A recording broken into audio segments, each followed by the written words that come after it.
വ്യായാമത്തിനിടയിൽ കുഴഞ്ഞു വീണ് മരിക്കുന്നത് ഇന്ന് പല ദൃശ്യമാധ്യമങ്ങളിലും നമ്മൾ കണ്ടിട്ടുണ്ട്.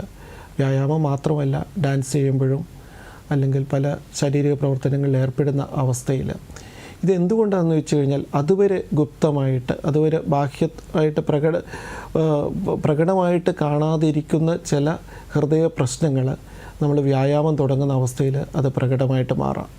ഞാൻ മുന്നേ പറഞ്ഞതുപോലെ എത്രമാത്രം രക്തം ഹൃദയത്തിന് ആവശ്യമുണ്ട്, അത്രമാത്രം ലഭിക്കുന്നുണ്ടോ എന്നുള്ളൊരു മിസ്മാച്ച് സംജാതമാകുമ്പോൾ പലപ്പോഴും നമുക്ക് നെഞ്ചുവേദന ഉണ്ടാകാം. അതാദ്യമായിട്ട് എക്സസൈസ് മധ്യവയസ്സിന് ശേഷം തുടങ്ങുന്നവർക്ക്, അവർക്ക് മുന്നേ തന്നെ തടസ്സമുണ്ടെങ്കിൽ അത് പെട്ടെന്ന് തന്നെ പ്രകടമായിട്ട് ആ ഒരവസ്ഥയിൽ ഹൃദയാഘാതമുണ്ടായിട്ട് അപകടമുണ്ടാകുന്നതാണ് ഒരു കാരണം.